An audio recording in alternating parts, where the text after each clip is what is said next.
तुमच्याशी बोलावं अशी माझी इच्छा होती. आतापर्यंत शेतकरी संघटनेचा जो प्रमुख आर्थिक विषय आहे तो सोडून तत्वज्ञानाशी संबंधित असलेल्या विषयांशी मी आतापर्यंत तुमच्याशी बोललो.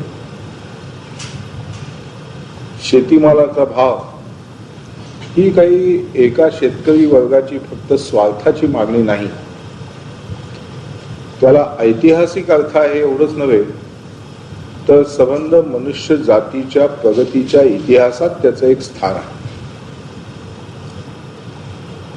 अगदी लहान लहान प्राण्यांपासून उत्क्रांती होत होत जीवशास्त्रीय उत्क्रांतीच्या मार्गाने मनुष्य प्राणी तयार झाला.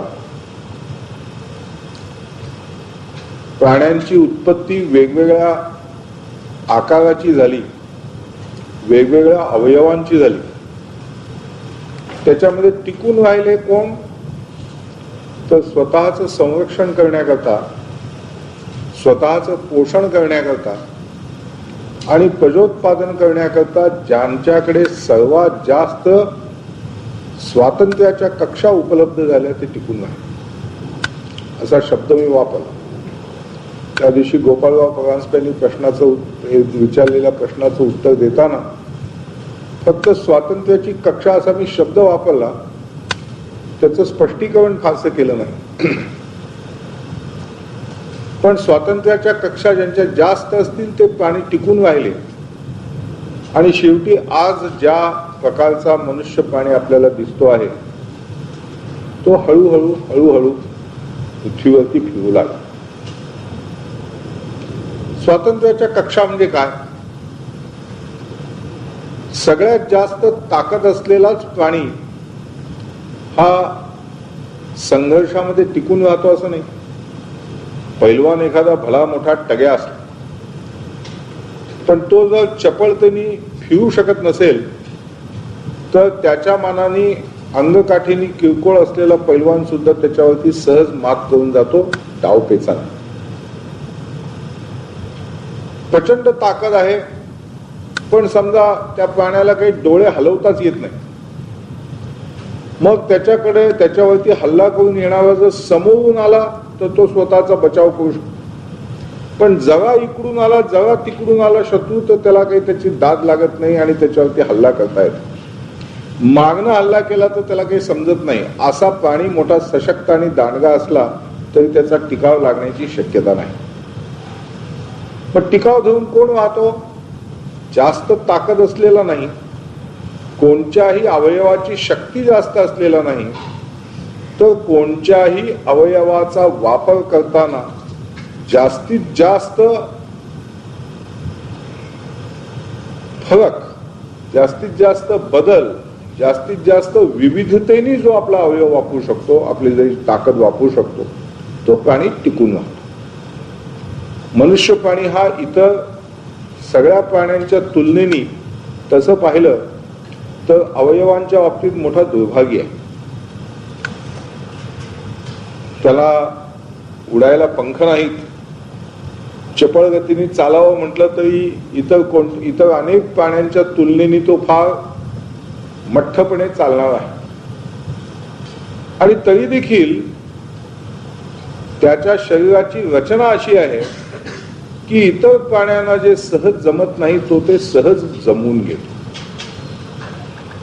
स्वातंत्र्याच्या कक्षा याचा अर्थच हा की कोणत्याही एका प्रश्नावरती एखादा प्रश्न सोडवण्याकरता ज्याला जास्तीत जास्त पर्याय किंवा शक्यता उपलब्ध होतात त्याच्या स्वातंत्र्याच्या कक्षा जास्त आहेत असे समजायचं. स्वातंत्र्याच्या कक्षांचा अर्थच असतो की प्रत्येक वेळी एका परिस्थितीमध्ये एकच गोष्ट करणं मला भाग आहे का? कमी 2, 4, 5, 6, 10, 12 वेगवेगळ्या प्रकल्प, वेगवेगळ्या पर्यायातून निवड करू शकतो. ज्याला निवड करता येते त्याची निवड अर्थातच जास्त चांगली राहते. ज्याला निवड करता येत नाही त्याला जे काही समोर येतं ते घ्यावं लागतं.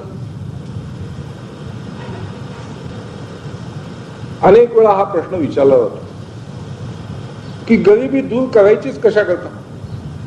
आपल्याला अनेकांनी संतांनी महात्म्यांनी सांगितलं की गरिबी फार चांगली गोष्ट आहे.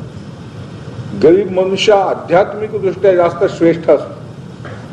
बायको मेली बरं झालं, आता मी परमेश्वराच्या जास्त जवळ जाऊ शकेन, सगळं माझं घरदार निघून गेलं, फार आनंदाची गोष्ट आहे, आता मी परमेश्वराच्या जवळ जाऊ शकेन असं तुकाराम महाराज म्हणत होते.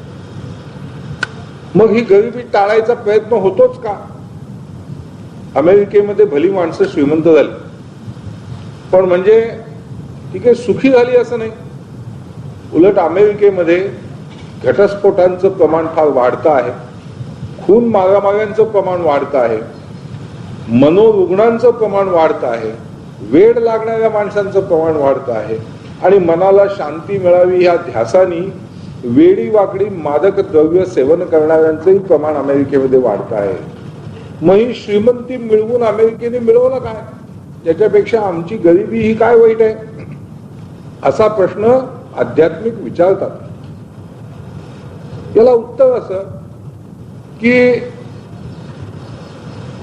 अमेरिकेतला धनाढ्य मनुष्य हा सुखी नसेल, पण सुखी मनुष्य कधीच नसतो. सुखी होणं हे मनुष्य धर्माला सोडून आहे. प्रत्येक मनुष्य आपापल्या जागी दुःखी असतो.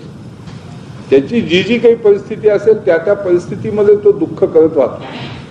सुख हे नेहमी पुढचं स्वप्न म्हणून, पुढची अपेक्षा म्हणून त्याला दिसत असत. दोघेही दुःखीच आहेत, वेगवेगळ्या कारणाने दुःखी आहे, पण तरी सुद्धा श्रीमंत मनुष्य हा गरीब माणसापेक्षा श्रेष्ठ आहे. मी एकूण समाजाविषयी म्हणतोय, एकाच समाजातला एक श्रीमंत आणि एक गरीब असं नाही, एक श्रीमंत समाज आणि एक गरीब समाज असला श्रीमंत हा श्रेष्ठ आहे, कारण त्या श्रीमंत समाजातल्या स्वातंत्र्याच्या कक्षा या जास्त रुंद असतात. शेतकऱ्याच्या घरी गरिबी आहे, शेतमजुराच्या घरी गरिबी आहे. त्याचा अर्थ काय की त्याच्या घरी जन्मलेल्या लहान मुलाला जन्मल्यापासून ते मरेपर्यंत कोणत्याही गोष्टीमध्ये वेगवेगळे पर्याय आहेत, वेगळे वेगळे विकल्प आहेत, आणि त्याच्यातून निवड करायची शक्यता आहे असं कधी दिसत नाही. अगदी लहानपणी दुपट्यावर पडलेला असताना सुद्धा त्याच्या भोवती खेळणं असायची शक्यता नाहीत. असलं तर एखादी लाकडी मोडकी तोडकी बाहुली असेल किंवा मातीचा एखादा चाक तुटलेला बैल असेल. याच्या पलीकडे वेगळी वेगळी खेळणी त्यातून निवडून घ्यावं ही शक्यता त्याला नाही. मोठं होता होता काय खावं काय प्यावं याच्यातही फारशी निवड करण्याची शक्यता नाही. जी काही टोपलीमध्ये भाकरी सापडेल तीच खाऊन वाढलं पाहिजे. पुढे शेतीच्या बाहेर जायची सुद्धा शक्यता नाही. एखाद्याला शक्यता मिळाली तर वेगवेगळ्या शिक्षणक्रमातनं एखादा शिक्षणक्रम निवडावा किंवा आयुष्यातल्या वेगवेगळ्या व्यवसायातनं एखादा व्यवसाय निवडावा अशी काही शक्यता त्याला राहत नाही. जे काही समोर येईल ते घ्यायचं आणि त्यालाच आयुष्य म्हणायचं. मरेपर्यंत हीच परिस्थिती. तेच सधन घरातल्या मुलाला अगदी लहानपणी सुद्धा तऱ्हेतऱ्हेची वेगवेगळ्या रंगांची वेगवेगळ्या क्रिया करणारी खेळणी समोर येतात. त्यातून तो निवडू शकतो. शिक्षण कोणचं घ्यायचं निवड करू शकतो. आयुष्यामध्ये आपल्याला काय करायचं याच्या संबंधी वेगवेगळ्या पर्यायातनं तो निर्णय घेऊ शकतो. सधन मनुष्य जरी सुखी नसला तरी निर्णयाची शक्यता त्याला जी जी उपलब्ध होते त्यामुळे त्याचं आयुष्य जास्त श्रेष्ठ आहे असं म्हटलं पाहिजे. एखादं जनावर ओढ्यावरती जातं आणि त्या ओढ्यामध्ये ज्या प्रकारचं पाणी असेल त्या प्रकारचं पाणी ते पितं. हळूहळू शरीरालाही सवय होते. सामान्य माणसाला जे पचून जाणार नाही ते कदाचित त्या जनावराला पचून जातं.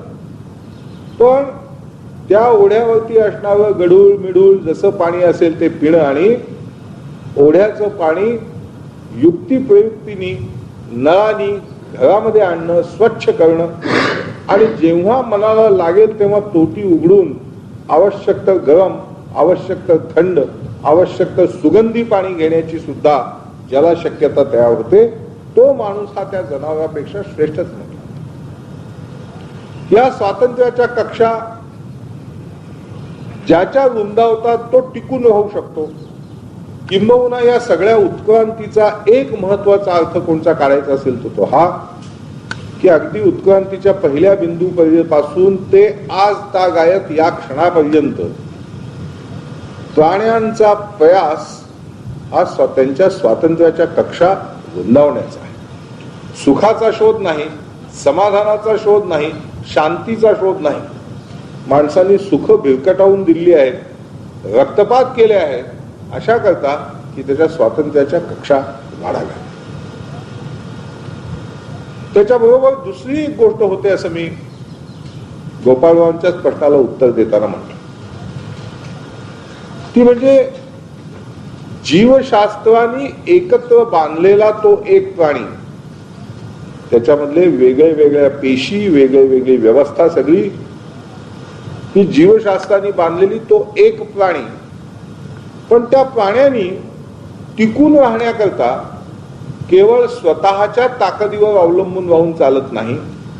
संघटनेत शक्ती आहे ही कल्पना ही जाणून संघटनेने राहण्याची एक कला नवीन पैदा केली. मधमाशी आपण असं समजतो की जी माशी आपल्या समोर येते तीच एक प्राणी आहे. जीवशास्त्रज्ञांचं असं म्हणणं आहे की मधमाशी हा मुळी प्राणी नाहीच, मधाचं पोळं हा एक प्राणी आहे. त्या पोळ्यातली राणी ही त्या संबंध पोळं हा जो प्राणी आहे त्या पाण्याच्या वतीने बुद्धी चालवणारी, निर्णय घेणारी आहे.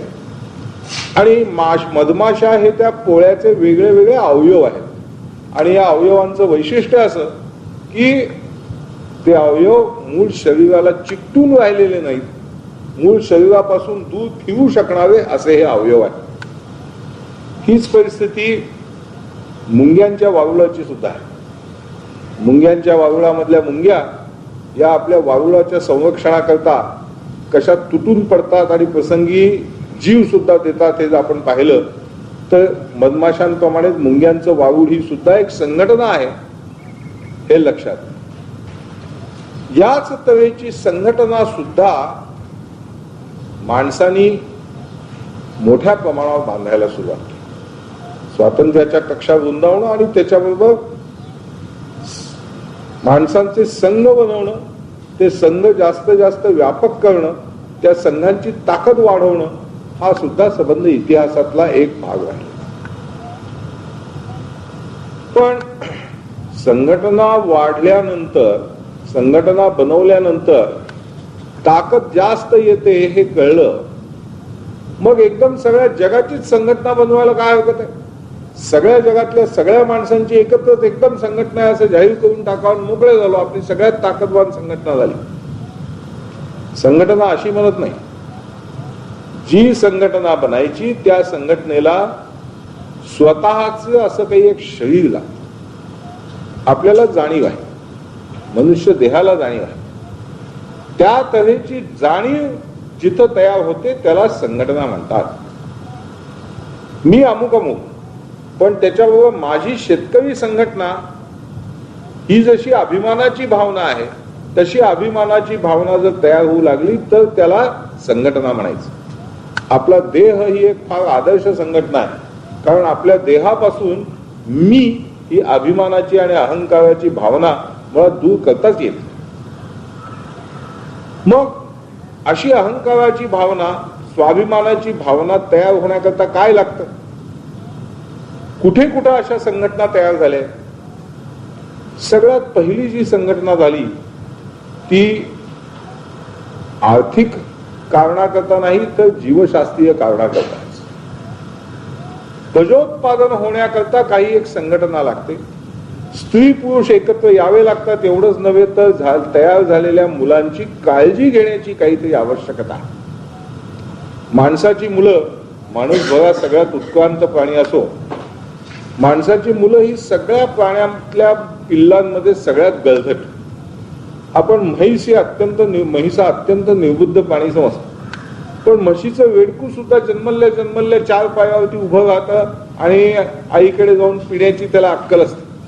माणसाचं पोर हे जन्मता अगदी बेअक्कल, त्याला मुली उठून उभं राहायलाच वर्ष लागतं आणि त्याच्यानंतर स्वतंत्रपणे जगण्याकरता किती वर्ष लागतात, 15 का 20 का 25 का शेवटपर्यंत त्याला कधी समजतच नाही, याबद्दल दुमत होण्याची शक्यता आहे. पण केवळ प्रजोत्पादन करणं एवढंच नव्हे तर माणसाच्या मुलांना स्वावलंबी बनेपर्यंत त्यांची काळजी घेणे, याकरता पहिल्या काही संघटना तयार होणं आवश्यक होतं.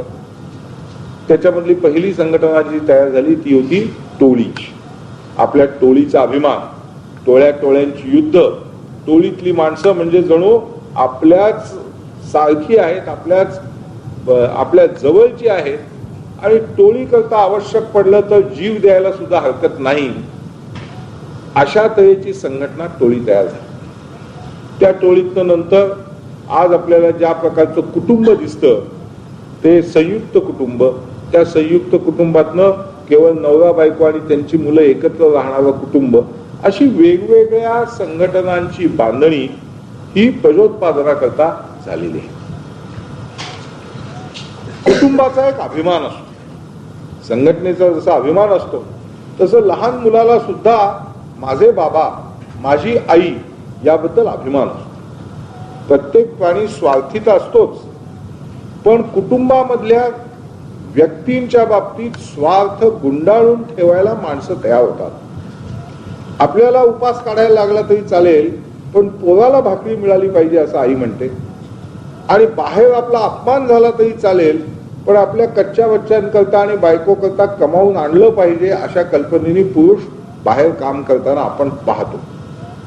त्याचा अर्थ असा की स्वतःच्या अहंकाराच्या पलीकडे कुटुंबाचा असा एक वेगळा अहंकार तयार प्रत्यक्षामध्ये झालेला दिसतो की बाहेरच्या माणसांमध्ये आणि माझ्या कुटुंबातल्या माणसांमध्ये काही फरक आहे. शरीरात जशी एक जाणीव असते की माझं बोट तुटण्याच्या आधी दुसऱ्या माणसाची मान कापली गेली तरी चालेल, असं एक 1.5 दांडीच्या तराजूचं समीकरण असतं. आपल्या नखाला धक्का लागायच्या आधी दुसऱ्याच्या घराचं पाव वाटोळं झालं तरी ते दुःख त्या मानाने आपल्याला शीतल वाटतं. तसंच माझ्या मुलाला, माझ्या बायकोला, माझ्या वडिलांना, माझ्या आईला लागण्यापेक्षा बाहेरचं जग बेचिराग झालं तरी चालेल, असं 1.5 दांडीच्या तराजूची भावना ही कुटुंबाच्या बाबतीत तयार झाली असते. ही अशीच भावना गावाच्या बाबतीत काही काळ तरी होती.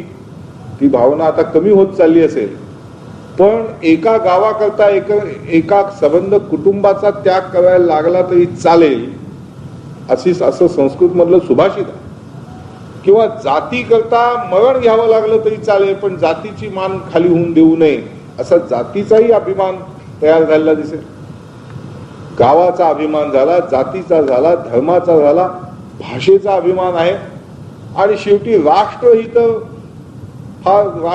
फार स्पष्ट दिसणारं उदाहरण असं की जिथे माझा भारत, माझी भारत माता, माझा देश, त्या देशाकरता प्राण देणं सुद्धा योग्य आहे, आवश्यक आहे, हे श्रेष्ठ आहे असं मानणारी भावना हा एका व्यापक संघटनेचं उदाहरण. पण मग अशी जर व्यापकता वाढत चालली तर एकदम विनोबाजींसारखं जय जगत किंवा जय विश्व असं म्हणून संपणार नाही का? नाही, जय विश्व म्हणता येईल. परवा मी असं म्हटलं की विश्व सुद्धा एक नाही, अनेक विश्व आहेत. मग त्या सगळ्या विश्वांच्या समुच्चयाचा सुद्धा जय म्हणता येईल, पण जय म्हटल्याने जाणीव तयार होते. जाणीव तयार होण्याकरता देह लागतो. आपला देह आहे म्हणून त्या देहाला जाणीव आहे. कुटुंब एकत्र येतं कारण त्या सगळ्यांचे हितसंबंध काही जोडलेले आहेत. कुणी कमवून आणायचं, कुणी घरचं बघायचं, कुणी मुलांचं बघायचं, कुणी काय काम करायचं, अशी एक कामाची तिथं विभागणी आहे. विचारांची देवघेव आहे, वस्तूंची आणि सेवांची देवघेव आहे आणि ती वस्तूंची आणि सेवांची देवघेव करण्याकरता कुटुंबाच्या लहानशा 4 भिंतीच्या आत किंवा गुहेच्या आत फारशी काही व्यवस्था लागते असं नाही, एक चूल लागते. त्यामुळे अनेक भाषांमध्ये घर गृहस्थी म्हणजे चूल असं मुख्य मानलं. चुलीच्या भोवती जे तयार होतं ते घर. पण या पलीकडे जास्त काही व्यवस्था असण्याची गरज पडत नाही. पण गावामध्ये अशा तऱ्हेची जाणीव तयार होईल काय? गावामध्ये जर एकमेकांचे नुसते हेवेदावेच असतील, दोघं जर एकमेकांकडनं चोऱ्या करून किंवा दरोडे करूनच आपापली उपजीविका चालवत असतील तर त्यांच्यामध्ये गाव अशी जाणीव तयार होणार नाही. पण गावामध्ये 5-50 माणसं एकत्र जमतात, एकत्र राहतात, त्यांचं पाणी प्यायचं एकत्र आहे म्हणून ती पाण्याच्या भोवती आपलं गाव स्थापून राहतात. त्याच्याबरोबर पोटाला हवं म्हणून काही माणसं शेती करतात, शेती करायला हवी म्हणून काही बलुती तिथं बसतात आणि शेती करता आणि इतर माणसाला लागणाऱ्या ज्या काही वेगवेगळ्या सेवा आहेत त्या ते देतात. एवढंच नव्हे तर गावावरती जर हल्ला झाला तर सगळी माणसं एकत्र येऊन स्वतःचा बचाव करतात. जर एकटा शेतावरती राहिला तर त्याचा टिकाव लागण्याची शक्यता नाही. गाव म्हणून तो टिकू शकतो. देवघेवीची, वस्तूंची, सेवांची देवघेवीची व्यवस्था झाल्यामुळे गाव ही जाणीव तयार होऊ शकते. राष्ट्राच्या बाबतीत तसंच आहे. जर समजा एका प्रदेशाचं दुसऱ्या प्रदेशाशी काही दळणवळणच नसलं, जर त्यांचं एकमेकांशी भाग्य कुठेतरी निगडीत नसलं तर माझा देश असं मला वाटायचं काही कारण नाही. हिंदुस्थानला आपण नाव मोठं दिलं. विनोबाजींनी जसं जय विश्व म्हटलं किंवा जय जगत म्हटलं तसं हिंदुस्थानवरती एक झेंडा लागला, एक राष्ट्रगीत झालं, एक राष्ट्रपती झाला, एक पंतप्रधान झाला. पण ही सगळी नावांची घोषणा जरी झाली तरी प्रत्यक्षामध्ये देशातली दळणवळण आणि परस्परांवरती अवलंबून असणं हे अपुरं पडत असल्यामुळे प्रत्यक्षात राष्ट्र ही भावना ही त्या मानाने ही कमजोर राहिली आहे, मजबूत तीव्र भावना झालेली नाही. एका बाजूला स्वातंत्र्याच्या कक्षा वाढत असतात, दुसऱ्या बाजूला संघटनांची व्याप्ती वाढत असते. महत्वाचा आणखी एक मुद्दा सांगायचा तो असा की सगळ्या इतिहासामध्ये या व्यवस्थांचा एकमेकांशी संघर्ष किंवा व्यवस्थांचा एकमेकांशी समन्वय होताना दिसतो आणि हा संघर्ष करता करता व्यवस्थाही बदलत असतात आणि बदलत असताना त्या व्यवस्था संघर्षही करत असतात. स्वतःमध्ये बदल घडवत संघर्ष करतात आणि संघर्ष करता करता स्वतःही बदलत असतात. एक कुटुंबाचं उदाहरण मी तुम्हाला सांगतो. कुटुंब ही कुटुंब हे जीवशास्त्रीय संघटनेचं उदाहरण आहे.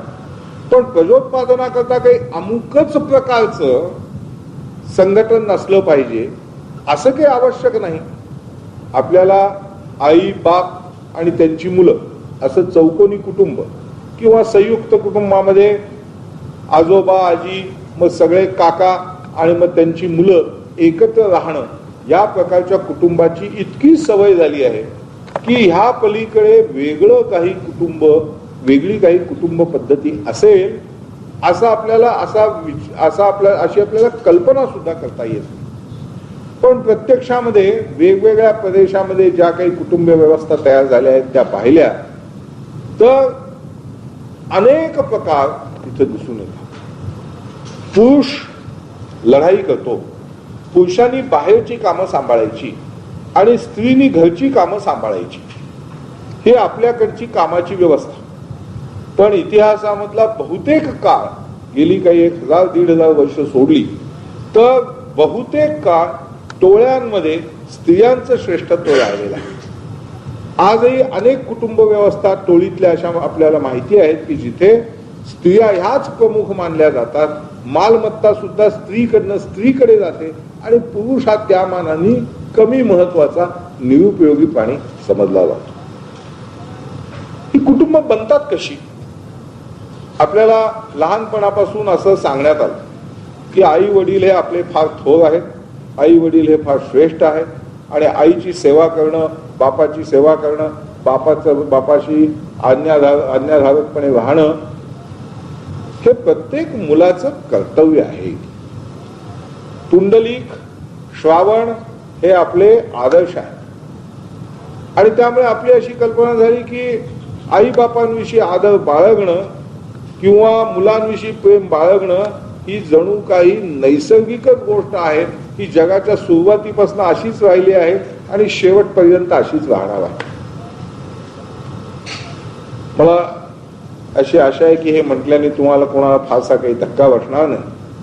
पण कुटुंबातल्या एकमेकांविषयीच्या भावना ह्या आर्थिक कारणाने कशा ठरतात त्याचं एक उदाहरण तर आपण पहिल्याच दिवशी पाहिलं की कुटुंबांमध्ये शेवटी आईबाप श्रेष्ठ आहेत वगैरे जरी म्हटलं तरी मान आणि सन्मान मिळतो तो कोण काय कमावतो याच्यावर जास्त करून अवलंबून असतो. तसंच जसजशी आर्थिक परिस्थिती बदलत जाते तसतशी कुटुंबाची व्यवस्था सुद्धा बदलत जाते.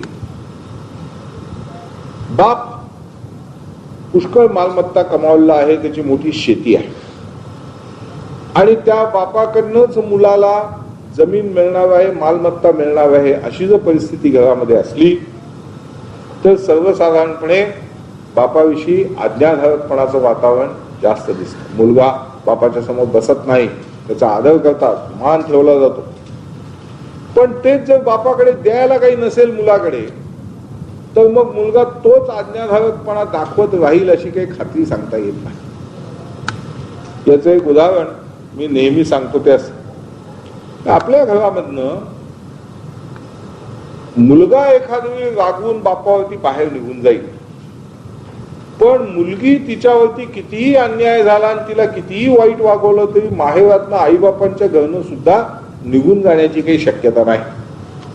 याचं कारण असं की सर्वसाधारणपणे आपल्या समाजामध्ये एकट्या दुकट्या मुलीनी आईबापांच्या घराचा किंवा मुलाच्या घराचा किंवा नवऱ्याच्या घराचा आसरा सोडून बाहेर पडणं म्हणजे तिच्यावरती संकटांचा कडेलोटच होणार आणि तिचे काही दिवसामध्ये वाटोळच होणार. अनेक प्रकारचे तिच्यावरती अत्याचार होतील, काय वाटेल ते होईल आणि तिला माणूस म्हणून जगणं अशक्य होईल अशी आपल्या समाजातली परिस्थिती आहे किंवा निदान अशी मनामध्ये भीती आपण बाळगू. एक साधी कल्पना, त्याचं एक उदाहरण मी तुम्हाला सांगतो.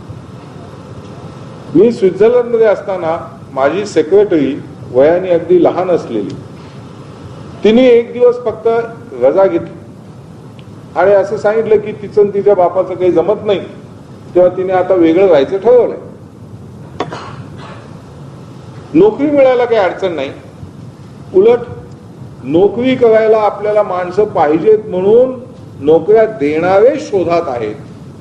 तेव्हा एखादी मुलगी जर घराच्या बाहेर पडली, मुलगी सुद्धा, मी मुद्दाम मुलीचं उदाहरण घेतो, तर नोकरी मिळायला तिला साधारणपणे 4 किंवा 5 तास पुरेसे आहे.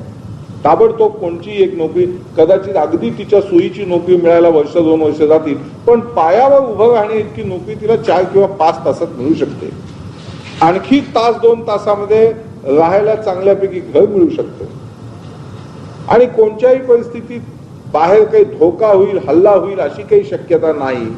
असं म्हटल्यानंतर त्या मुलीला आपल्या घराच्या बाहेर, बापाच्या घरातनं बाहेर पडायचं म्हटल्यावरती काय आपण फार मोठा निर्णय घेतलाय असं काही वाटत नाही.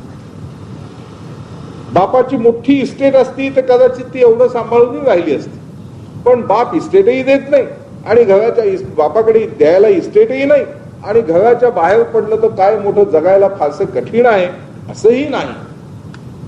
हे जर पाहिलं तर मग साहजिकच अशा परिस्थितीमध्ये कुटुंबातले एकमेकांविषयीचे संबंध, भावना या वेगळ्या वेगळ्या व्हायला लागतात. हे उदाहरण मी अशा करता दिलं की कुटुंबाची रचना ही आर्थिक परिस्थितीवरती अवलंबून असते, कुटुंबाच्या आर्थिक परिस्थितीवर अवलंबून असते, समाजाच्या आर्थिक परिस्थितीवर अवलंबून असते, समाजाच्या व्यवस्थेवरती अवलंबून असते. एकच कुटुंब व्यवस्था काही पक्की आहे, परमेश्वरांनी तयार केलेली असं नाही. समाजामध्ये, इतिहासामध्ये अनेक प्रकारच्या कुटुंब व्यवस्था आपल्याला दिसतात.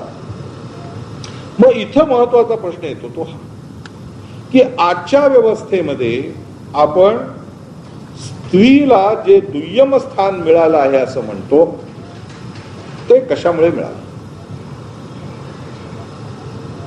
याबद्दल काही दुमत नाही की घरामध्ये लहानपणापासून ते अगदी शेवटपर्यंत पुरुषाच्या तुलनेने स्त्रीला कमीपणाची वागणूक मिळते. शेतकरी संघटनेने घेतलेल्या शिबिरांमध्ये अनेक उदाहरणं अशी सांगितली गेली की अगदी लहान मूल, अजाणत, चालतं सुद्धा येत नाही, अशा वयापासून मुलांमध्ये आणि मुलींमध्ये फरक केला जाऊ लागतो. अगदी मुलगी जन्मली तर आईला बाळणपणानंतरच्या पहिल्या 8-10 दिवसामध्ये सुद्धा त्या मानाने कमी चांगलं खायला मिळतं. तो मुलगा झाला तर जास्त चांगलं खायला मिळतं, इतके सुद्धा अनुभव अनेकांनी सांगितले. दही द्यायचं झालं तर त्याच्यातलं वरचं दही त्यातले त्यात बऱ्यापैकी साईचं मुलाला आणि मग ते राहिलं तर चमचाभर दही मुलीला, असा सुद्धा फरक लहानपणापासून केला जातो. शिक्षण नाही, शिक्षणामध्ये जर मुलाला द्यायचं का मुलीला द्यायचं असा प्रश्न निर्माण झाला तर नेहमी मुलालाच दिलं जाणार. आणि कोणत्याही वेळी मुलांनी काही केलं तर तो फिरायला मोकळा आहे, मुलांनी काही केलं तर तो मुलाची जात आहे, तो फिरेल. मुलीला मात्र स्वातंत्र्य नाही. ही परिस्थिती म्हणजे स्त्रियांच्या गुलामगिरीची ही का तयार झाली, हा एक महत्वाचा प्रश्न मला तुमच्याशी चर्चेला घ्यायचा होता. तेवढं प्रास्ताविक झाल्यानंतर तुमचा चहा झाल्यानंतर मी पुढचा विषय चालू करतो. पण तोपर्यंत या विषयावरती चहा पिता पिता काही प्रश्न विचारायचे असतील तर विचारू.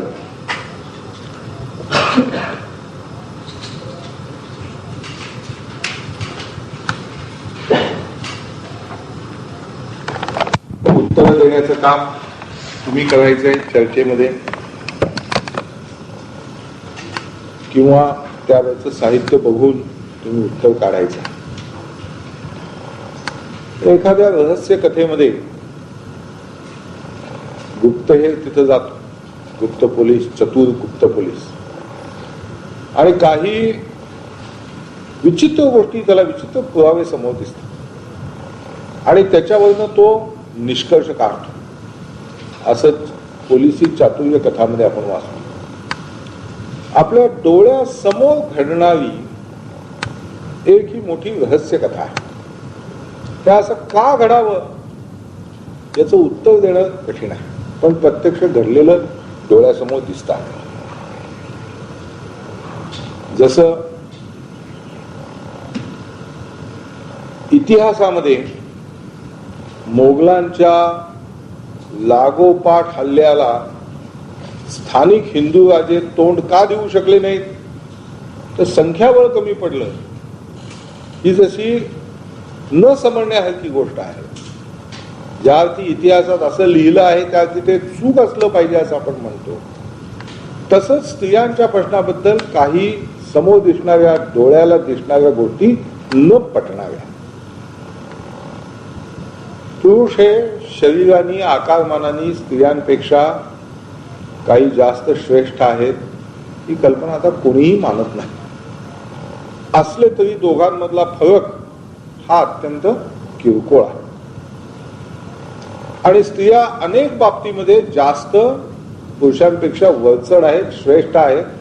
जन्मतःच रोगांना प्रतिकार करण्याची शक्ती, निसर्गामध्ये टिकून धरण्याची शक्ती त्यांच्याकडे जास्त आहे. आणि तरी देखील त्यांच्याकडे दुय्यम स्थान आला. मी आता दुय्यम स्थान किंवा गुलामगिरी असे नेहमी वापरले जाणारे शब्द न वापरता एक वेगळा शब्द वापरतो. समाजातल्या स्त्रियांच्या स्वातंत्र्याच्या कक्षा त्यांच्याच कुटुंबातल्या पुरुषांपेक्षा सुद्धा कमी आहेत. म्हणजे एकाच कुटुंबामध्ये जन्मलेला एक भाऊ आणि एक बहीण, भावाला त्याच्या आयुष्यामध्ये स्वातंत्र्याच्या कक्षा किती मिळतात, म्हणजे निवड करण्याचं स्वातंत्र्य किती मिळतं,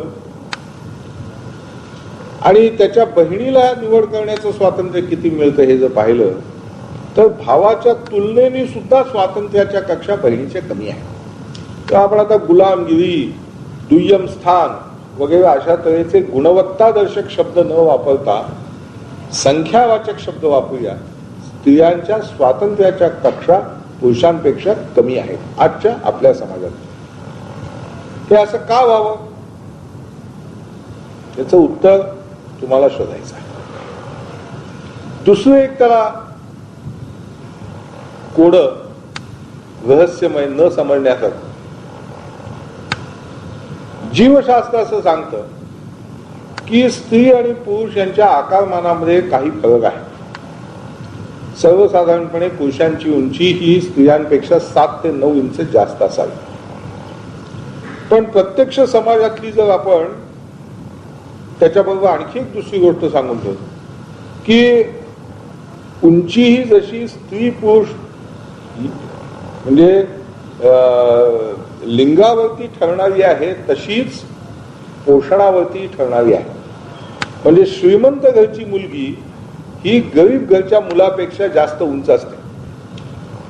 केवळ स्त्री आणि पुरुष ह्याच्यावरतीच उंची आणि वजन ठरत नाही, तर पोषणावरती म्हणजे श्रीमंत घरची मुलगी ही गरीब घरच्या मुलापेक्षा श्रेष्ठ असू उंचीने आणि वजनाने जास्त असू शकते. उदाहरणार्थ हिंदुस्थानातल्या पुरुषांच्या खेळातल्या आणि सर्व जिम्नॅस्टिक्स मधली जर रेकॉर्ड्स पाहिली तर ती जवळजवळ सगळी हिंदुस्थानातल्या पुरुषांचे उच्चांक हे पाश्चिमात्य देशातल्या स्त्रियांच्या उच्चांकांपेक्षा बरेच खालचे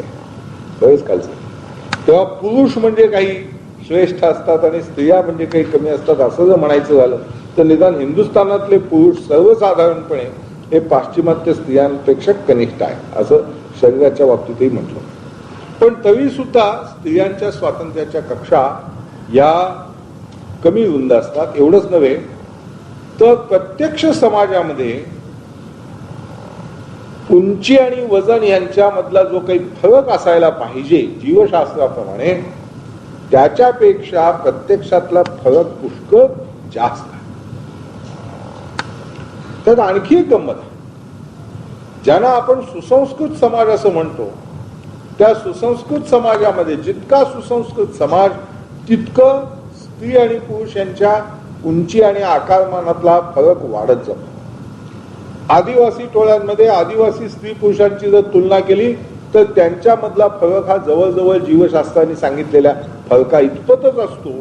पण जसजशी संस्कृती वाढत जाते शाहूगिरी वाढत जाते तसतसा हा फरक वाढत जातो. पण स्त्रियांना कमी स्वातंत्र्याच्या कक्षा देणारी व्यवस्था आपल्याकडे रूढ झाली आहे ही गोष्ट खरी. हा प्रश्न तुमच्यापुढे फक्त मांडून मी सोडून देणार आहे कारण दुसऱ्या एका महत्वाच्या प्रश्नाकडे मला वळायचं आहे. आपण असं म्हटलं की सगळ्या इतिहासामध्ये व्यवस्थांचे संघर्ष होत असतात. कुटुंबातले संघर्ष सुद्धा एका त्यावेळी कुटुंब नव्हतं पण टोळीतले संघर्ष. टोळी हे त्या काळचं मोठं व्यापक कुटुंबच. गावागावामध्ये लढाया झालेल्या आहेत, जातीतली भांडणं झाली आहेत. एवढंच नव्हे तर धर्मांची युद्ध झाली आहेत, राष्ट्रांची युद्ध झाली आहेत. एका राष्ट्राने दुसऱ्या राष्ट्रावरती मात केली आहे, त्याची साधन संपत्ती घेतलेली आहे. पण प्रत्यक्षामध्ये स्त्रियांवरती दुय्यम दर्जा लादला जाऊन सुद्धा स्त्री विरुद्ध पुरुष असा संघर्ष कधी इतिहासात झालेला दिसत नाही. की एका बाजूला स्त्री राज्य आणि दुसऱ्या बाजूला पुरुष राज्य हे कधी झालेलं नाही. त्याचं एक उघड कारण असं आहे की स्त्री आणि पुरुष यांचा संबंध जीवशास्त्रीय आहे, तो काही केवळ आर्थिक संबंध नाही. त्यामुळे एका बाजूला सगळ्या स्त्रिया एका राष्ट्रात झाल्या आणि दुसऱ्या बाजूला दुसऱ्या फौजेमध्ये किंवा राष्ट्रामध्ये सगळेच पुरुष झाले तर ते आपोआपच दोघेही नाश पावतील कोणत्याही युद्ध न करता सुद्धा, कारण त्यांचे प्रजोत्पादन होऊ शकणार नाही. पण तरी देखील स्त्री आणि पुरुष संघर्ष झाला नाही असं नाही. संघर्ष झाला पण तो पुरुष प्रधान व्यवस्था आणि स्त्री प्रधान व्यवस्था यांच्यामध्ये झाला. कॉम्रेड शरद पाटलांनी संबंध रामायणाचा अर्थच मुळी राम हा पुरुष प्रधान व्यवस्थेचा संस्कृतीचा प्रतिनिधी आणि दक्षिणेकडली संस्कृती ही प्रामुख्याने स्त्री प्रधान असलेली असा संघर्ष झाला आणि रामाचा विजय झाल्यानंतर पुरुष प्रधान संस्कृती तयार झाली. व्यासाने महाभारत लिहिताना असं म्हटलंय की मी जेव्हापासून इतिहास माहित आहे तेव्हापासूनचा सगळा कथाक्रम सांगणार आहे. पण त्यांनी वंशावळ्या सांगायला सुरुवात केली ते पुरुष प्रधान व्यवस्था तयार झाल्यापासून. म्हणजे महाभारतामध्ये प्रामुख्याने मुख्य समाजामध्ये पुरुष प्रधान व्यवस्था ही आधीच तयार झाली होती. मुख्य मुद्दा इथं कोणता आहे? संघर्ष स्त्री आणि पुरुष यांच्यामधला आहे. पण लढाई एका बाजूला स्त्रिया आणि एका बाजूला पुरुष अशी झाली नाही, तर एका बाजूला पुरुष प्रधान व्यवस्था आणि दुसऱ्या बाजूला स्त्री प्रधान व्यवस्था अशा दोन व्यवस्थांचा संघर्ष होता. तसंच जाती जातीमधला संघर्ष आहे. ज्योतिबा फुल्यांनी भटशाहीचा निषेध केला, पण भटशाही म्हणताना पुण्यातला सधन ब्राह्मण आणि गावातला चपला जोड छत्री अशी भीक मागणारा, ज्याला ज्योतिबा फुल्यांनी कोडगा भिकारी म्हटलं आहे, अशा तऱ्हेचा ब्राह्मण, एक श्रीमंत एक गरीब, पण ते दोघं मिळून जी भटशाही तयार होत होती ती व्यवस्था मात्र खरी. खरं म्हटलं तर गावातल्या गरीब ब्राह्मणांनी गावातल्या गरीब शेतकऱ्यांबरोबर जायला पाहिजे आणि गावातला जो धनाढ्य जमीनदार सावकार पाटील असेल त्यांनी शहरातल्या सधन ब्राह्मणाबरोबर जायला पाहिजे. पण इतिहासामध्ये असं झालेलं दिसत नाही. सगळे सधन एकत्र झाले आणि सगळे गरीब एकत्र झाले, अशा तऱ्हेचं वर्ग संघर्ष किंवा वर्ग युद्ध इतिहासात झालेला दिसत नाही. वर्ग संघर्ष ही कल्पना फक्त मार्क्सनी मांडली आणि त्याने असं म्हटलं की जगातले सगळे कामगार एकत्र होतील, जगातले सगळे मालमत्ता विहीन लोक एकत्र होतील, त्यांचा वर्ग तयार होईल आणि सगळ्या जगाचा इतिहास हा वर्ग संघर्षाचा इतिहास आहे असं मार्क्सनी मांडलं. प्रत्यक्षामध्ये आपल्याला असं दिसतं की वर्ग संघर्ष असा कधी होतच नाही. माणसं केवळ आर्थिक आधाराने एकत्र येत नाहीत, तर आर्थिक आधाराखेरीज त्यांना संघटना बांधण्याकरता काही एक वेगळा आधार लागत असतो. तो कुटुंबाचा असू शकतो, गावाचा असू शकतो, जातीचा असू शकतो, धर्माचा असू शकतो, राष्ट्राचा असू शकतो. इंग्रजांविरुद्ध लढताना सगळा हिंदुस्थान स्वातंत्र्य मिळवण्याकरता प्रयत्न करतो आहे असं म्हटलं जातं. त्यावेळी हिंदुस्थानामध्ये जगातले सर्वात श्रीमंत राजे महाराजे संस्थानिक होते आणि जगातले सगळ्यात गरीब असे दरिद्री नारायण सुद्धा एकत्र होते. आणि तरी देखील सर्वात दरिद्री नारायण आणि सर्वात श्रीमंत असा संस्थानिक महाराज किंवा नवाब, या दोघांना सुद्धा जोडणारी काहीतरी भारतीयत्वाची एक रेष किंवा भारतीयत्वाची एक जाणीव होती. आणि त्यामुळे एका बाजूला इंग्लंड आणि दुसऱ्या बाजूला संबंध भारत. इंग्लंडमध्ये भांडवलदार होते, इंग्लंडमध्ये कामगार होते, खाणीमध्ये काम करणारे कामगार होते, पण ते इंग्लंड या झेंड्याखाली एकत्र झाले आणि हिंदुस्थानामध्ये अत्यंत श्रीमंत महाराज संस्थानिकांपासून ते दरिद्र नारायणापर्यंत सगळे स्वातंत्र्याकरता एक झाले. महात्मा गांधींनी जेव्हा स्वदेशीची चळवळ काढली तेव्हा त्या स्वदेशीच्या चळवळीचा हेतू असा होता की हिंदुस्थानातले जे काही कारागीर विणकर बेकार होत आहेत, मँचेस्टरच्या आक्रमणामुळे त्यांना संरक्षण मिळालं. पण महात्मा गांधी जेव्हा मँचेस्टरला गेले तेव्हा संबंध लँकेशायरमध्ये महात्मा गांधींविरुद्ध निदर्शनं केली ते तिथल्या गिरणी कामगारांनी केली. त्या गिरणी कामगारांनी हिंदुस्थानातल्या कामगारांच्या बाजूला उभं राहून हिंदुस्थानातले भांडवलदार अधिक इंग्लंडमधले भांडवलदार यांच्या विरुद्ध लढाई केली नाही, तर ते त्यांच्या व्यवस्थेच्या बरोबर राहिले.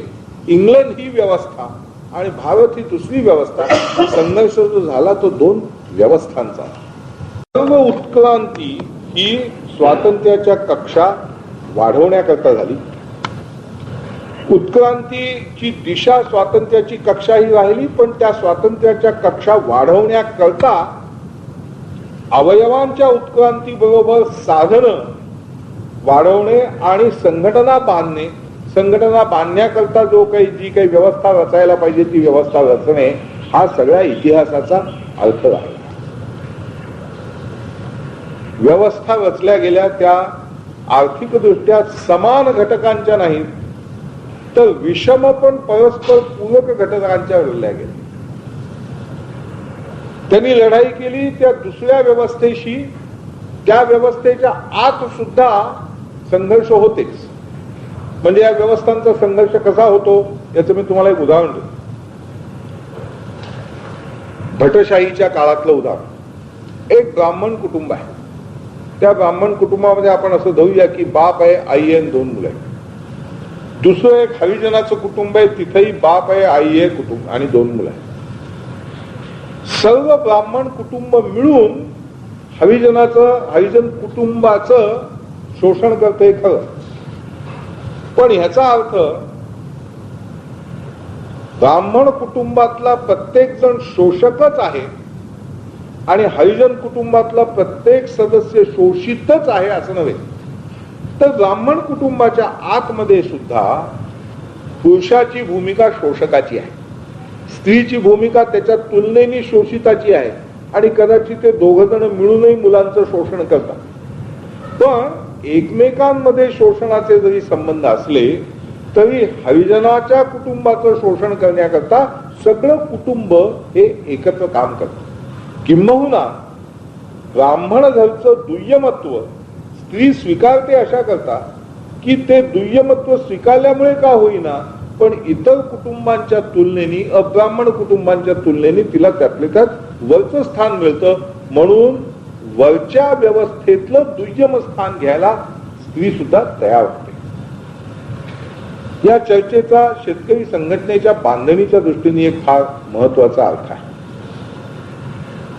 आपण शेतीमालाला भाव हा एक कलमी कार्यक्रम मानला आणि त्यावेळी आपल्यावरती टीका झाली. ती महत्वाची टीका अशी होती की ही मागणी फक्त मोठ्या शेतकऱ्यांची आहे,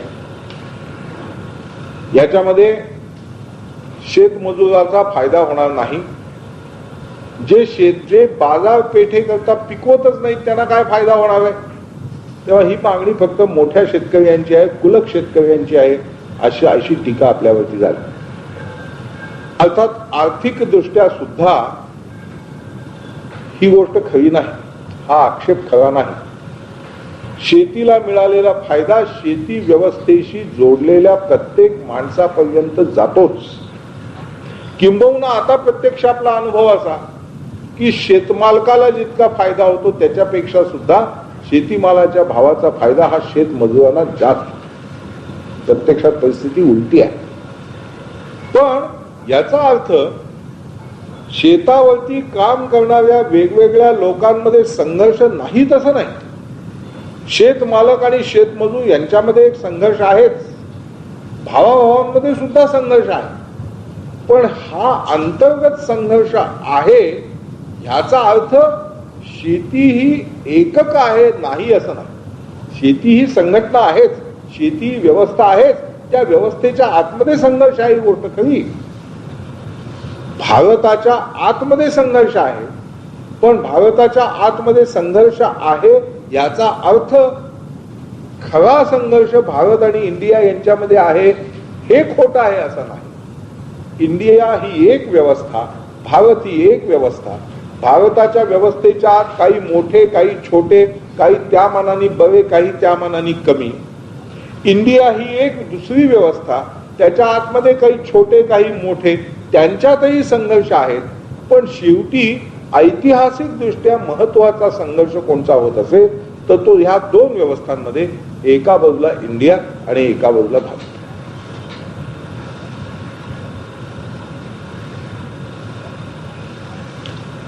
माझं सांगणं संपलं. स्त्रियांचा प्रश्न तुम्ही घेतलाय का नाही घेतला?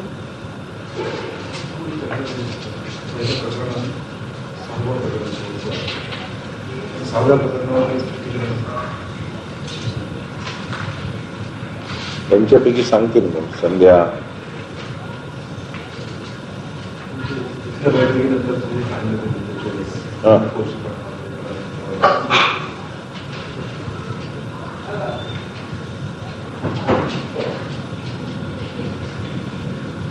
मी आता असं ठरवलंय की ते आपण पूर्वीच्या प्रशिक्षण शिबिरामध्ये हे स्वतंत्र विषय म्हणून जे हाताळत होतो तसे न घेता संघटनेच्या विचाराशी जेवढा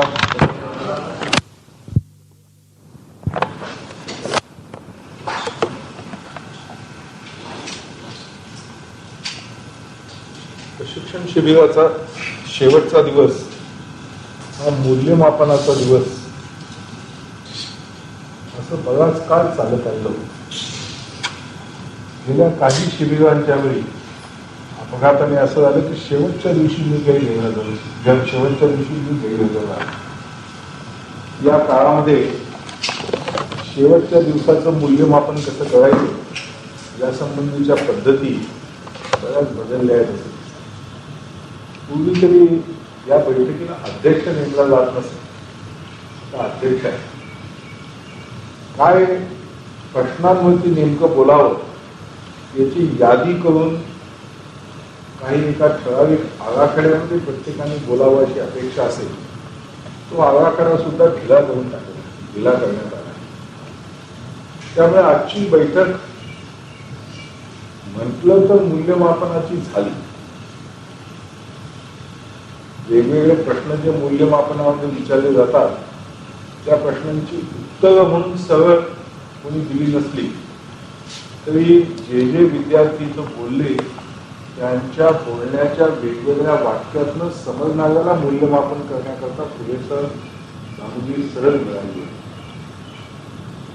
पण मूल्यमापनापेक्षा सुद्धा मला आज सकाळी इथं स्नेहसंमेलनाचं वातावरण जास्त आणि कदाचित त्याचं कारण सर्वांनी आपण शुभेच्छा मला दिल्यात. माझा वाढदिवस आज आहे इंग्रजी कॅलेंडर प्रमाणे, त्यामुळे कदाचित स्नेहसंमेलनाचं वातावरण जास्त वाढलं आहे. पण एक गोष्ट माझ्या लक्षात आली ती म्हणजे ह्या प्रशिक्षण शिबिरामध्ये म्हात्रे सरांनी अन्न मूलाधाराची कल्पना किंवा भांडवल निर्मितीची कल्पना ही काही विशेष वेगळ्या पद्धतीने अत्यंत सोप्या पद्धतीने म्हणजे विष्णू शर्मानी हितोपदेश आणि पंचतंत्र सांगताना ती नारायणी राजपूतांना ज्या सुलभतेने समजावून सांगितली त्या अशी काही पद्धत म्हात्रे सरांनी काढलेली दिसते. आणि ती काय पद्धत आहे हे समजून घेण्याबद्दल मलाही कुतूहल आहे. तेव्हा आता पुढच्या तरी एखाद्या प्रशिक्षण शिबिराला मागून भिंती आडून सर हे काय कशा पद्धतीने समजावून सांगतात ते ऐकलं तर मला ही पद्धत समजू शकेल.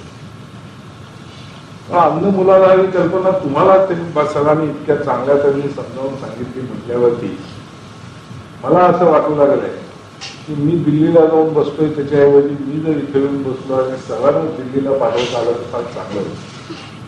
कारण त्यांनी तुम्हाला ही कल्पना इतक्या चांगल्या तऱ्हेने समजावून सांगितली, पण अन्न मुलाधार हीच कल्पना दिल्लीमध्ये बसलेल्या मूर्खांना गेले 2 महिने तरी समजावून सांगायचा मी प्रयत्न करतोय आणि मला काही त्याच्यात यश येत नाही. राष्ट्रीय कृषी नीती ठरवताना एक महत्वाचा वाद जो निर्माण झाला तो हा, तिथल्या मंत्रालयातल्या सगळ्या नोकरशहानी एक मसुदा तयार केला आणि शेतीमध्ये उत्पादन इतकं वाढवायला पाहिजे, लोकसंख्या देशाची इतकी वाढणार आहे, त्यांच्या आवश्यकता पुऱ्या करायच्या असतील तर इतकं उत्पादन व्हायला पाहिजे. हे उत्पादन जर इतकं वाढायचं असेल तर काय काय करायला पाहिजे, मग आपली उत्पादकता वाढवायला पाहिजे.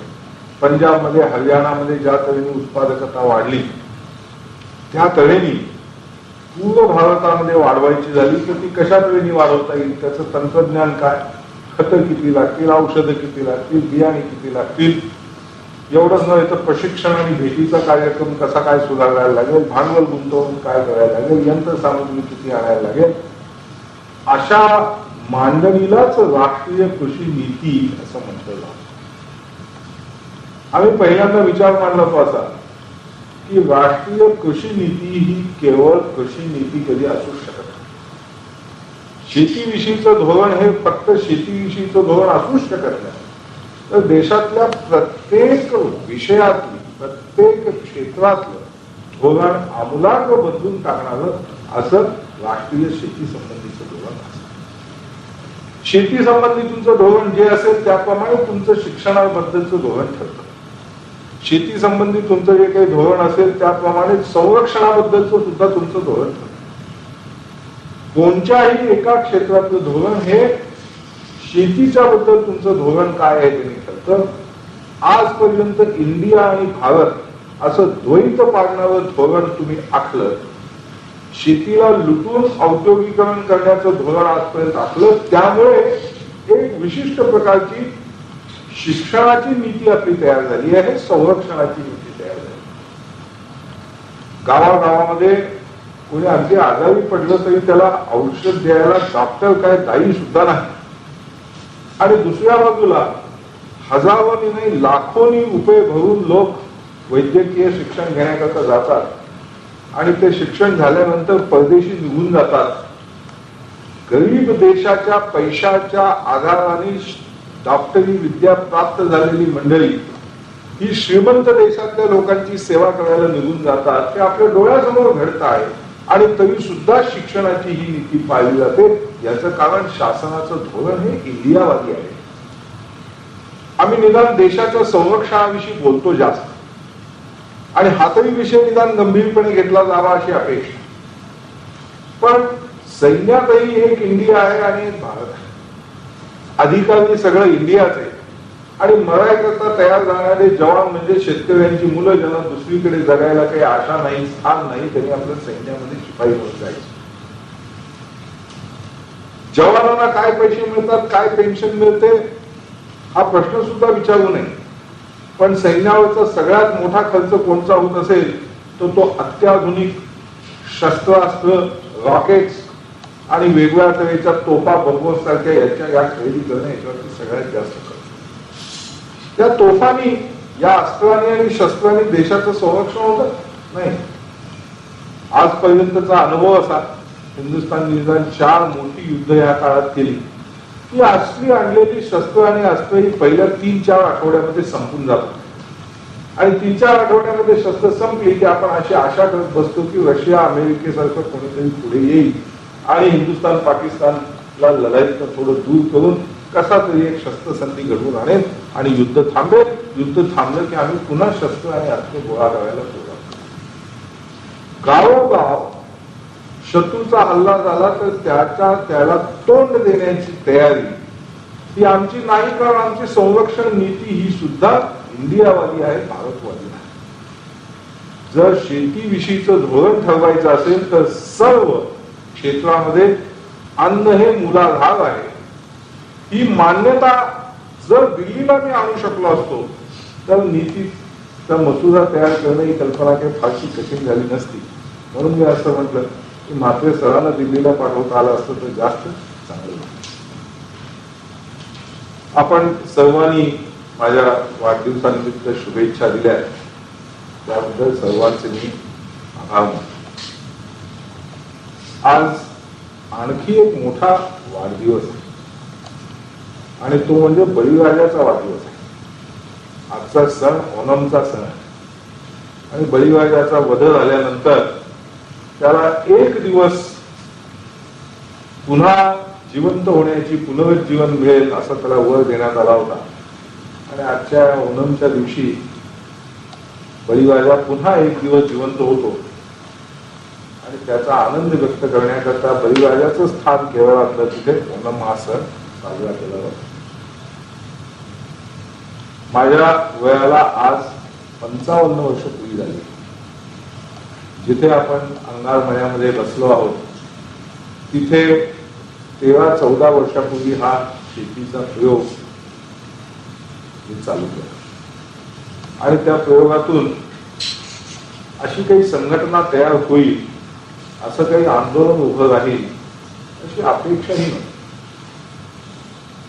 जगातल्या सगळ्या देशांमध्ये शेतीवरती जे जे जगतात ते ते गरीब होत जातात आणि शेती सोडून जे जे निघतात त्यांची परिस्थिती सुधारत जाते.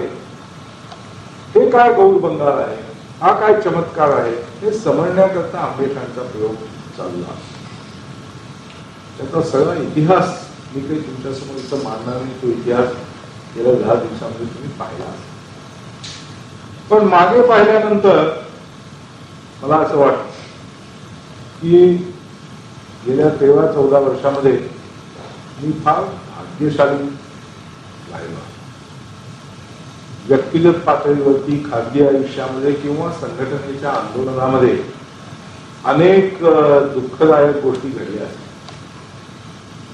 कित्येक सहकारी रागावले, कित्येक सहकारी नाराज झाले आणि त्याच्या उलट गोळीबारामध्ये ज्यांच्या घरची करती माणसं सुद्धा निघून गेली त्या घरच्या माणसांनी सुद्धा एका शब्दाने कुठं राग दुःख व्यक्त न करता प्रेम आणि सहानुभूती व्यक्त केली. असे विचित्र अनुभव गेल्या 13-14 वर्षामध्ये मी अनेकदा घेतले. पण 2 वर्षापूर्वी आंदोलनाला सुरुवात झाल्यानंतर 2 वर्षांनी मला कोणीतरी विचारलं होतं की आता ह्याच्या पुढचा तुमचा कार्यक्रम काय आहे. आणि मी त्यांना असं म्हटलं होतं की हे आंदोलन किंवा संघटना चालू होताना मला असं वाटत होतं की महाराष्ट्रभर संघटना तयार करण्याकरता 10 वर्ष 2-1 वर्षामध्ये महाराष्ट्रामध्ये संघटनेची तयारी झाली.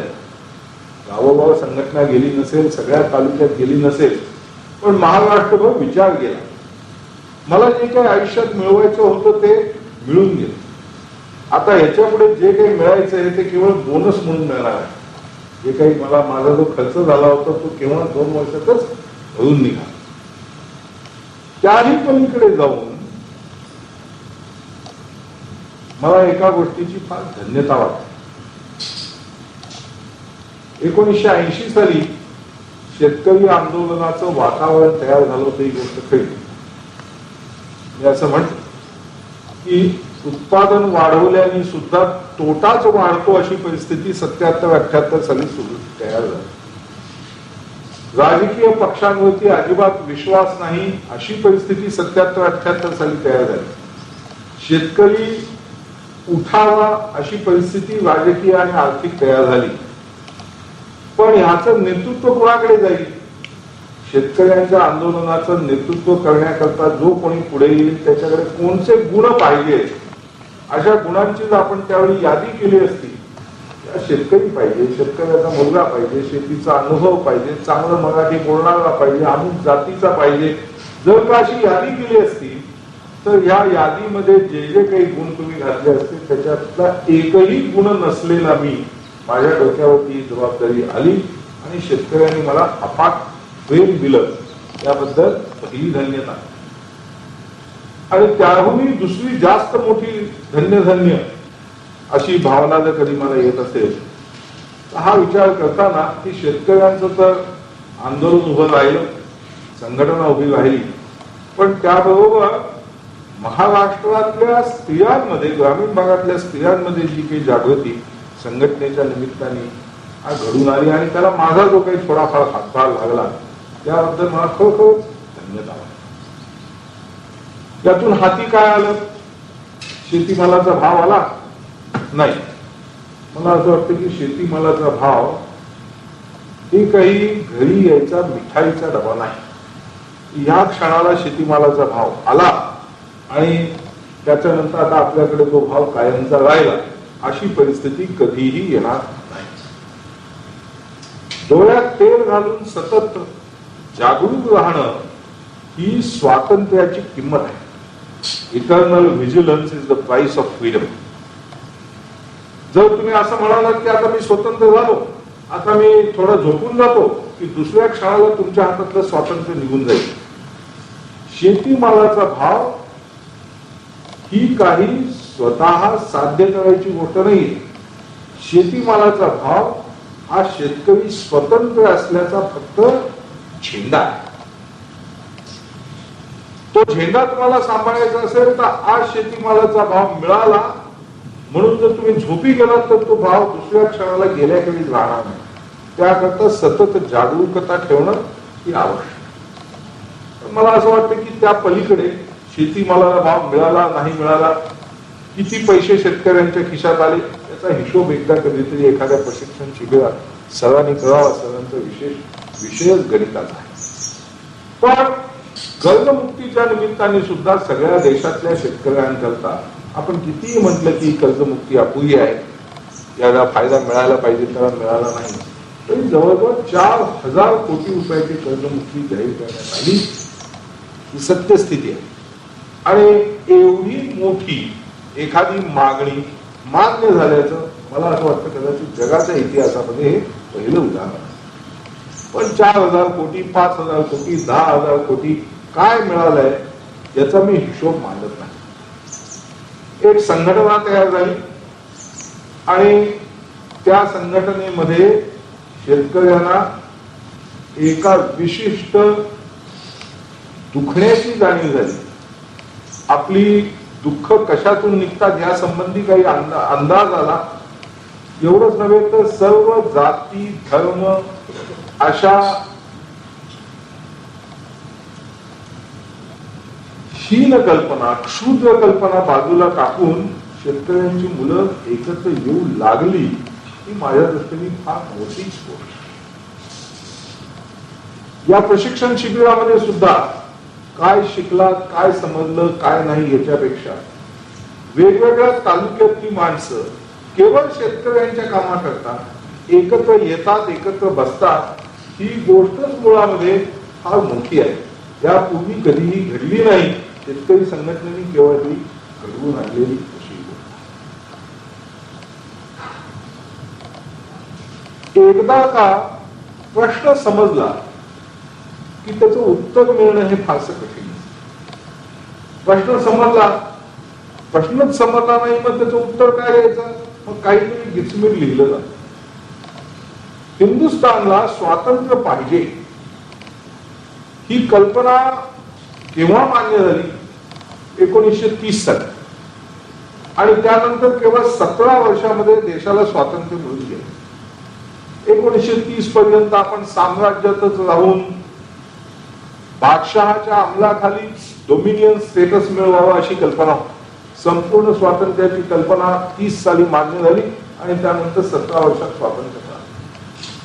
मला वाटतं 10 वर्षापूर्वी शेतकऱ्यांचा एक विषय आपण मांडला.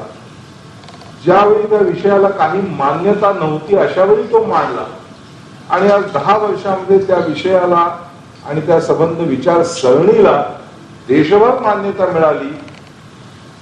ही काही लहान सहान गोष्ट नव्हती. पण म्हणून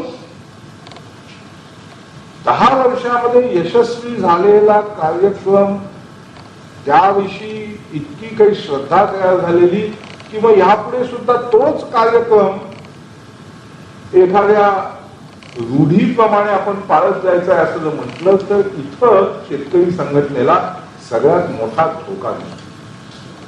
महात्मा गांधी गेले. महात्मा गांधी इतका कार्यक्रमात क्रांतिकारी असलेला मनुष्य दुसरा कोणी नाही. पण महात्मा गांधी गेले किंवा स्वातंत्र्य आल्यानंतर गांधीवादाचा नवा अर्थ काय हे समजण्याची कुवत नसलेले शिष्य गांधीजींना मिळाल्यामुळे ते पंचा नेसण्यामध्ये आणि चरखा फिरवण्यामध्ये धन्यता मानू लागले आणि तिथे महात्मा गांधींचा पराभव झाला. शेतकरी संघटनेचं आजपर्यंतच वैशिष्ट्य आणि आजपर्यंतच वैभव हे आहे की आपण प्रत्येक वेळी स्वच्छ, नवा, ताजा, टवटवीत विचार केला. परवा असं केलं होतं म्हणून आज आपण असं करतो आहोत असं आपण कधी मानलं नाही. प्रशिक्षण असोत, शेतकरी संघटक असोत, कार्यकर्ते असोत, ही सगळी साधनं आहेत. आपली उद्दिष्ट मुळातली वेगळी आहे आणि काय करायचे समजत नाही म्हणून जर का आपण कालप्रमाणेच आजही चरखे फिरवत सूत कातत राहिलो तर त्याच्यामध्ये संघटनेच्या 10 वर्षाच्या कीर्तीला सुद्धा धोका लागण्याची शक्यता. सतत जागृती, सतत सतर्कता. सगळ्याच्या शेतकरी संघटनेच्या अधिवेशनामध्ये मी याचं उदाहरण दिलं. आंदोलन पुढे कसं जातं? डोंगरावरती एखादा कडा किंवा कपाल चढताना 2 हात आणि 2 पाय अशा 4 गोष्टी दिल्या जातात. या 4पैकी 3 पक्क्या रोवून ठेवायच्या आणि 4थ्या अवयवाने मग तो हात असो का पाय असो थोडं कुठेतरी 2 इंच, 3 इंच, 6 इंच आणखी एखादी जागा पकडायला मिळते आहे का पाहणे. मग ती जागा मिळाली म्हणजे तेवढंच वर चढून जायचं. पुन्हा 2 हात 2 पाय यांच्यापैकी 3 गोष्टी पक्क्या रोवायच्या आणि 4थं अवयव पुन्हा 2 इंच, 3 इंच, 4 इंच कुठं चढता येत आहे पाहत राहणे. अशी आंदोलनाची पद्धत असते असं त्यावेळी मांडलं. अशी कपाल चढत चढत गेल्या 10 वर्षामध्ये आपण बरंच चढून आलो. मला वाटतं सगळ्या इतिहासामध्ये ज्याला चमत्कार म्हणता येईल अशा तऱ्हेचा चमत्कार आपण करून दाखवला आहे. पण चमत्कार करून दाखवला आहे म्हणून जर का आपण पुढच्या प्रश्नांकडे स्वच्छ विचार, ताजा टवटवीत विचार न घेता 10 वर्ष हे चांगलं चाललं आहे म्हणून पुढच्याही 10 वर्षामध्ये तोच कार्यक्रम जर आपण आखून दिला तर या कड्यावरनं आपण कोसळायचा धोका फार मोठा आहे. मी गेल्या काही शिबिरामध्ये फार थोड्या वेळा बोलतो आणि बोललो तरी काही प्रश्न उभे करतो, त्या प्रश्नांची उत्तरं देण्याचा फारसा प्रयत्न करीत नाही. तुमच्यापैकी काही मंडळी 2 वर्षापूर्वी शिबिरात आलेली आहे, त्यावेळी त्यांनी मला बोलताना ऐकलं आहे आणि ह्या शिबिरातही मला बोलताना त्यांनी ऐकलं आहे. त्यांचा सहज हा फरक लक्षात आहे आणि याबद्दल थोडी तुमची माफी मागणं आवश्यक आहे. पण याचं कारण मी तुम्हाला जमलं तर समजावून सांगायचा प्रयत्न करतो. 13 वर्षापूर्वी याच जागी, याच अंगारमळ्यामध्ये अशाच तऱ्हेच्या परिस्थितीमध्ये एक पहाड चढून आल्यानंतर दुसऱ्या पहाड चढण्यापूर्वी नकाशा करण्याच्या कामाची सुरुवात मी केली. त्यावेळी सुदैवाची एक गोष्ट चांगली होती की स्वित्झर्लंड मधलं माझं जे काही काम होतं त्याचे सगळे पूल तोडून त्याच्याशी काही संबंध न ठेवता अगदी मोकळेपणे, स्वतंत्रपणे इथल्या प्रयोगाला मी सुरुवात केली. धोका एकच होता, ग्रामीण भागाचे प्रश्न, शेतकऱ्यांचे प्रश्न आपल्याला समजले आहेत असं म्हणून सांगणारी जी काही 1000-2000 माणसे या देशात फिरतायत त्यांच्यापासून माझं संरक्षण करणे आणि आंबेठाणच्या अंगारमळ्यामध्ये जो प्रत्यक्ष अनुभव येईल त्याच अनुभवापासून शिकणे, दुसऱ्यांच्या अनुभवांच्या आणि विचारांच्या काजळीने मलिन आपला विचार होऊ न देणे एवढीच काळजी मला घ्यायची. त्यामुळे पुण्यामध्ये तर काय अशी माणसं पैसा पासवी आहे की ज्यांना ग्रामीण भागाचा प्रश्न संपूर्ण समजला अशी खात्री आहे, त्यांच्यापासून फक्त दूर राहणे एवढीच मला त्यावेळी काळजी घ्यावी लागत. ह्यावेळी शेतकरी संघटना आणि तिचं गेल्या 10 वर्षाचं आंदोलन आणि शेतकरी संघटना आणि तिचं 10 वर्षाचं यश यांचं ओझं घेऊन पुढची कपाळ, पुढचा पहाड मी चढायला निघालो आहे.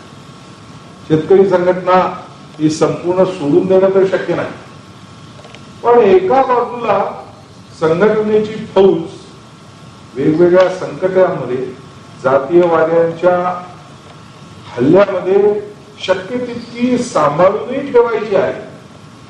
पण त्याच जागी आपण बसून राहिलो आणि आज शिवसेनेचा हल्ला आपण परतून लावू शकलो तरी उद्या, परवा, त्यानंतरच्या एका दिवशी कोणत्या ना कोणत्या हल्ल्यात संघटना नामशेष होईल यात काही शंका नाही. कारण संघटना काय आणि माणूस काय, चालता फक्त भला. जोपर्यंत तुम्ही पुढे जाता तोपर्यंत तुम्ही टिकून राहू शकता. एका जागी उभं राहून जुन्या पद्धतीप्रमाणे जे काही पूर्वी करत राहिलो तेच करत राहिला, जो थांबला तो संपला. शेतकरी संघटना चालू करताना किंवा शेतकऱ्यांचं आंदोलन चालू करताना जी काही नवीन वाटचाल आपल्याला करायची आहे त्याचा मार्ग काय, आणि मला असं वाटतं 13 वर्षानंतर 14 वर्षानंतर पुन्हा एकदा मी अंगारमळ्याच्या अवस्थेत आलो आहे. आज गेल्या 13 वर्षामध्ये सर्वांना सांगितलेली, व्याख्यानात मांडलेली, पुस्तकात लिहिलेली अशी कोणतीच उत्तरं मी पुन्हा मानत नाही. त्या सगळ्या पुस्तकांवर आणि त्या सगळ्या विचारांवरती काट मारून 10 वर्षानंतर बदललेल्या परिस्थितीमध्ये त्याची आणखी व्यापक उत्तरं शोधण्याच्या प्रयत्नात मी आहे. आणि मी जेव्हा ही जुनी उत्तरं मानत नाही तेव्हा ती नवी उत्तरं तुमच्या समोर येऊन ती शिकवण्याचा प्रयत्न करणं हे अशक्य आहे. जसं त्या काळी मी पुण्याच्या आसपासच्या शहर ग्रामीण भागातल्या तज्ञांना भेटलो नाही, तसंच नवीन विचारांचा मार्ग तयार करत असताना जुन्या विचारांच्या पठडीशी एका ठराविक मर्यादेपलीकडे संबंध ठेवणं शक्य नाही. मला अशी किशोरनी सांगितलेली जर का उपमा घ्यायची झाली तर गणपतीचं शिल्प मोठं तयार करायचं आहे. पुन्हा पुन्हा मध्ये येऊन जर का शाडूच्या गणपतीच्या मूर्तीला आपण हात लावू लागलो तर त्या महाशिल्पामध्ये सुद्धा शाडूच्या गणपतीतल्या ठराविकच रेखा यायला लागतील. हा धोका टाळण्याची आवश्यकता. नवीन प्रश्न काय आहे? मला जो सगळ्यात मोठा नवीन प्रश्न दिसतो तो हा. आजपर्यंत आपण स्वतःला अर्थवादी आंदोलन म्हणतो, पण अर्थवादी आंदोलनाचं ध्येय आणि अर्थवादी आंदोलनाची साधनं यांच्यामध्ये एक संघर्ष होता. आपण म्हटलं अर्थवादी आंदोलन आहे, पण आमच्या कार्यकर्त्यांनी मात्र केवळ निस्वार्थ भावनेने घरादारावरती निखावे ठेवून बाहेर पडावं आणि केवळ त्यागातनं शेतकरी संघटना तयार करावी असा अर्थवादाशी विसंगत असलेला कार्यक्रम आपण केला. जे अर्थवादी नव्हते ते काम उभं राहण्याकरता कार्यकर्त्याला मुठभर तांदूळाची गरज असते हे मानत होते आणि त्या कार्यकर्त्यांची सोय करत होते. आम्ही अन्न मुलाधाराचं तत्वज्ञान मांडत होतो, पण कार्यकर्त्यांनी मात्र अन्न मुलाधार सुद्धा न ठेवता संघटनेच्या कामाला लागावं अशी काहीतरी एक अपेक्षा ठेवलेली. हा संघर्ष कशा तऱ्हेने सोडवला जाईल हे मला काही आज स्पष्ट दिसत नाही, पण हा संघर्ष सोडवणं आवश्यक आहे. 10 वर्ष हा संघर्ष आवश्यक होता हेही मी मानतो. गारगोटीने एकदा ठिणगी पाडायचं काम करायचं आहे. जेव्हा एक नवीन विचार मांडायचा होता त्यावेळी गारगोटीची आवश्यकता आहे, पण ठिणगी पाडायचं काम झाल्यानंतर गारगोटीच्या घासण्यातूनच कायमची अशी ज्योत तयार होईल अशी अपेक्षा ठेवणं सुद्धा चुकीचं आहे. ठिणगी पाडायचं काम झालं, आता वातीचं आणि तेलाचं काम आवश्यक झालेलं आहे. यावेळी पुन्हा गारगोट्या घासून काही उपयोग होणार नाही. याकरता आता नवीन दिवा तयार करण्याची आवश्यकता आहे आणि तो कसा करायचा हा आपल्या पुढचा सर्वात महत्वाचा प्रश्न आहे. निराशा माझीही झाली आहे. मला असं वाटतं की 4-5 वर्ष शूद्रवाद विरुद्ध अर्थवाद ही भूमिका मांडल्यानंतर कदाचित आपण जातीयवादाचा प्रतिकार, जातीयवादाचा विरोध जास्त प्रखरपणे करू शकलो असतो असं मला वाटत होतं. प्रत्यक्षात ते झालं नाही. पण गेल्या 55 वर्षाच्या आयुष्यामध्ये मी आणखी एक गोष्ट शिकलो ती की जेव्हा जेव्हा आपली निराशा होते, जेव्हा जेव्हा आपण हरतो आणि अपयश येतं, तेव्हा तेव्हा तेच अपयश त्याच्या पुढच्या फार मोठ्या यशाची पायरी ठरतं. आणि हे काही मी अलंकार म्हणून बोलत नाही, पण ज्याला अपयश का मिळालं याची परीक्षा करून बघण्याची ताकद आहे त्या माणसाच्या बाबतीत अपयश हा एक मिळालेलं मोठं वरदान असतं. आणि तसं पाहिलं तर शेवटच्या क्रांत्या, शेवटचा बदल, शेतीमालाला भाव मिळवून घेणं, शेतकरी मनुष्य म्हणून जगू शकणं, त्याला स्वातंत्र्य मिळणं, इतका मोठा बदल हा ज्या उत्पादातून घडून आला ते उत्पाद कोणीही ठरवलेल्या आराखड्याप्रमाणे कधीच झालेले. भांडवलशाहीवरचा हल्ला हा भांडवलशाही अत्यंत प्रगत असलेल्या देशामध्ये म्हणजे जर्मनीमध्ये किंवा इंग्लंडमध्ये होईल अशी अपेक्षा. प्रत्यक्षात मार्क्सवादी म्हणवणारी क्रांती झाली रशियामध्ये आणि ती काही कामगारांनी उठून क्रांती केली असंही नाही.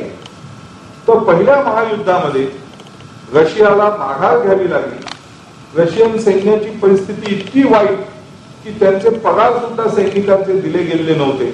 असे पगार सुद्धा न मिळालेले सैनिक जेव्हा मॉस्कोमध्ये आले तेव्हा त्यांनी केलेल्या उठावातून तथाकथित मार्क्सवादी क्रांतीचा उगम झाला.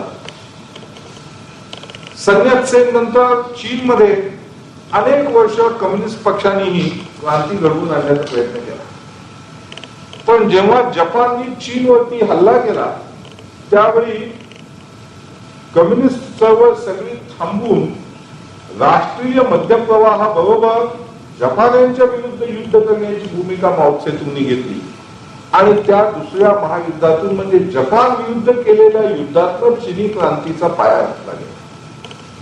क्रांती ही काही सरळ येत नाही. क्रांती ही आकाशातनं पडणाऱ्या विजेप्रमाणे लवलवत वेगळ्या वाकड्या मार्गाने येत असते. आज देशामध्ये काश्मीरमध्ये काय होत आहे याची विवंचना आपल्याला लागली आहे. पंजाबमध्ये काय होत आहे याची विवंचना लागली आहे. देश फुटतो का तुटतो अशी चिंता देशामध्ये देशातल्या देशात जातीमध्ये जी काही भांडणं होत आहेत त्याच्यामुळे वाटत. पण या अत्यंत निराशेच्या क्षणी ही एक शक्यता मनातून दूर करण्याची काही आवश्यकता नाही की कदाचित ह्या सगळ्या गोंधळात, या सगळ्या कल्लोळात आणि या सगळ्या उत्पातातच कदाचित शेतकरी क्रांतीची सर्वात मोठी संधी आपल्या हाताच्या पुढे येण्याची शक्यता आहे. ही संधी कोणत्या मार्गाने येईल, आजच्या या उत्पातातूनच येईल का आणखी काही दुसरे उत्पाद आपल्याला सहन करावे लागतील, किती वेळा निराशा सहन करावे लागेल आणि किती वेळा अडचणीतून मार्ग काढून पुढे जावं लागेल हे काही सांगता येणार नाही. पण जेव्हा उत्पादकांकडून त्यांनी तयार केलेल्या बचती हिरावून घेतल्या जाणार नाही आणि निसर्गामधला विकासाचा जो काही क्रम आहे तो उलटवला न जाता त्या विकास क्रमाप्रमाणे माणसाला माणूस म्हणून जगता येईल आणि इतिहासामध्ये जीवशास्त्रीय उत्क्रांतीचा आणि सामाजिक उत्क्रांतीचा थोपवला गेलेला प्रवाह जेव्हा पुन्हा एकदा मोकळा होईल त्यावेळी आपण सगळे कार्यकर्ते त्यावेळी हजर असाल आणि या कामामध्ये आपला सगळ्यांचाही हातभार लागलेला असेल एवढी शुभेच्छा मी माझ्या वतीने तुमच्याबद्दल व्यक्त करतो.